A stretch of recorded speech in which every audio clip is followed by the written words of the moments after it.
شروع اللہ کے نام سے جو بڑا مہربان نہایت رحم والا ہے۔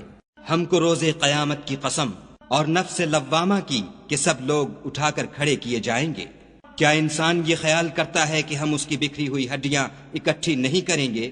ضرور کریں گے، اور ہم اس بات پر قادر ہیں کہ اس کی پور پور درست کر دیں، مگر انسان چاہتا ہے کہ آگے کو خود سری کرتا جائے۔ پوچھتا ہے کہ قیامت کا دن کب ہوگا، جب آنکھیں چندھیا جائیں اور چاند گہنا جائے اور سورج اور چاند جمع کر دیے جائیں۔ اس دن انسان کہے گا کہ اب کہاں بھاگ جاؤں، بے شک کہیں پناہ نہیں۔ اس روز پروردگار ہی کے پاس ٹھکانہ ہے۔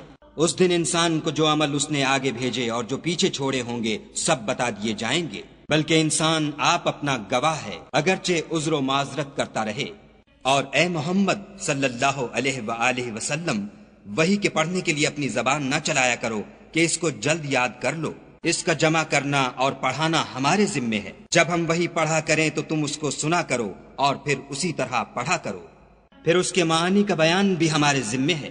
مگر لوگو، تم دنیا کو دوست رکھتے ہو اور آخرت کو ترک کیے دیتے ہو۔ اس روز بہت سے منہ رونق دار ہوں گے اور اپنے پروردگار کے محو دیدار ہوں گے، اور بہت سے منہ اس دن اداس ہوں گے، خیال کریں گے کہ ان پر مصیبت واقع ہونے کو ہے۔ دیکھو، جب جان گلے تک پہنچ جائے اور لوگ کہنے لگیں اس وقت کون جھاڑ پھونک کرنے والا ہے، اور اس جاں بلب نے سمجھا کہ اب سب سے جدائی ہے، اور پنڈلی سے پنڈلی لپٹ جائے، اس دن تجھ کو اپنے پروردگار کی طرف چلنا ہے۔ تو اس عاقبت ناندیش نے نہ تو کلام خدا کی تصدیق کی، نہ نماز پڑھی، بلکہ جھٹلایا اور منہ پھیر لیا، پھر اپنے گھر والوں کے پاس اکڑتا ہوا چل دیا۔ افسوس ہے تجھ پر، پھر افسوس ہے، پھر افسوس ہے تجھ پر، پھر افسوس ہے۔ کیا انسان خیال کرتا ہے کہ یوں ہی چھوڑ دیا جائے گا؟ کیا وہ منی کا جو رحم میں ڈالی جاتی ہے ایک قطرہ نہ تھا؟ پھر لوتھڑا ہوا، پھر خدا نے اس کو بنایا، پھر اس کے اعضاء کو درست کیا، پھر اس کی دو قسمیں بنائیں، ایک مرد اور ایک عورت۔ کیا اس کو اس بات پر قدرت نہیں کہ مردوں کو جلا اٹھائے؟